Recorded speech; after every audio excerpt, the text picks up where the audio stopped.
Saat masih muda atau ketika masih jadi perwira muda, 3 prajurit komando ini ikut hancurkan mimpi PKI.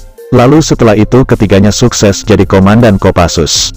Siapa 3 prajurit komando yang ikut hancurkan mimpi PKI itu lalu karir ketiganya sukses hingga jadi komandan Kopassus? Satuan Pasukan Khusus Angkatan Darat ini, dia tidak lain adalah Jenderal Wismoyo Aris Munandar, Letjen Sintong Panjaitan dan Letjen Kuntara.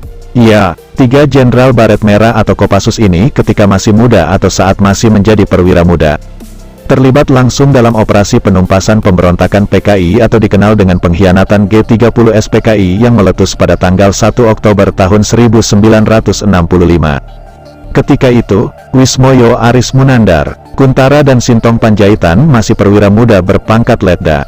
Ketiganya ketika itu tercatat sebagai anak buah dari Kolonel Sarwo Edi, Komandan Baret Merah yang ketika itu masih bernama Resimen Para Komando Angkatan Darat, RPKAD. Sejarah memang mencatat, pasukan RPKAD jadi pasukan andalan dalam operasi penumpasan G30 SPKI. Bahkan ketika itu, Kolonel Sarwo Edi sebagai Komandan RPKAD turun langsung memimpin pasukannya di lapangan, baik saat menumpas kelompok G30 SPKI di Jakarta, maupun ketika bergerak mengikis abis pendukung G30S di Jawa Tengah. Menurut Sintong Panjaitan dalam buku Sintong Panjaitan Perjalanan Seorang Prajurit Para Komando, yang ditulis Hendro Subroto, turun langsungnya Komandan RPKAD dalam operasi penumpasan, merupakan pertama kali dalam sejarah Baret Merah atau mungkin juga yang terakhir kalinya. Wismoyo Aris Munandar, Kuntara dan Sintong Panjaitan merupakan kawan satu angkatan. Ketiganya tercatat sebagai lulusan Akademi Militer Nasional, AMN, tahun 1963.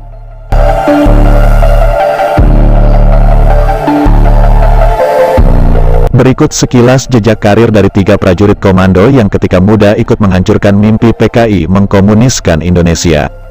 Jenderal Wismoyo Aris Munandar, lahir di Bondowoso, Jawa Timur pada tanggal 10 Februari tahun 1940.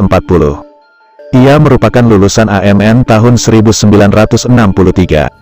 Mengutip buku Sintong Panjaitan Perjalanan Seorang Prajurit Para Komando, yang ditulis Hendro Subroto, pada waktu RPKAD akan digerakkan ke Jawa Tengah, dalam Kompi Tanjung telah terjadi penggantian 2 komandan peleton dari generasi pejuang 1945. Beralih ke lulusan AMN Angkatan 63, Komandan Peleton 2 yang semula dijabat oleh Peltu Widodo, digantikan oleh Letda Wismoyo Aris Munandar. Sedangkan Peltu Sumedi Komandan Peleton 3 digantikan oleh Letda Kuntara. Sementara Komandan Peleton 1 tetap dijabat oleh Letda Sintong Panjaitan. Di Kopassus, Wismoyo pernah dan Grup 1 Kopasanda dari tahun 1978 sampai dengan tahun 1982. Lalu setelah itu diangkat menjadi Wadan Kopasanda yang dipegangnya dari tahun 1982 sampai dengan 1983. Sampai kemudian pada tahun 1983, Wismoyo resmi didapuk jadi Danjen Kopasanda atau sekarang Danjen Kopassus.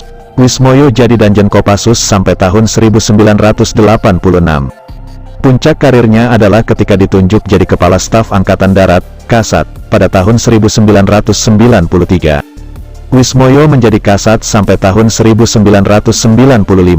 Pada tanggal 28 Januari tahun 2021. Wismoyo meninggal dunia. Ia dimakamkan di Astana Giri Bangun. Nah, yang menggantikan Wismoyo Aris Munandar sebagai Danjen Kopasanda adalah Sintong Panjaitan, kawan satu angkatan di AMN, sekaligus kawan satu kompi RPKAD ketika ikut menumpas pemberontakan G30 SPKI. Sintong yang pensiun dengan pangkat terakhir Letjen atau Jenderal Bintang 3 ini menjadi Danjen Kopasanda sejak bulan Mei tahun 1985 menggantikan Wismoyo yang dipromosikan menjadi Kasdam 9, Udayana. Sintong Panjaitan menjadi Danjen Kopasanda sampai bulan Agustus tahun 1987. Setelah tidak bertugas di Kopassus, Sintong sempat jadi Pangdam Udayana. Dia juga tercatat pernah menjadi penasehat militer Presiden B.J. Habibie. Nah, yang menarik, pengganti Sintong sebagai Danjen Kopasanda adalah Kuntara, kawan satu angkatan Sintong dan Wismoyo di AMN. Kuntara yang lahir di Cirebon, Jawa Barat pada tanggal 1 September tahun 1939. Menjadi Danjen Kopasanda menggantikan Sintong pada tahun 1988. Kuntara menjadi Danjen Kopasanda sampai tahun 1992 sebelum digantikan oleh Jenderal Tarub. Jabatan terakhir Kuntara di TNI sebelum pensiun adalah sebagai Pangkostrat. Pada tanggal 21 Agustus tahun 2021, Kuntara meninggal dunia. Ia dimakamkan di Taman Makam Pahlawan Kalibata.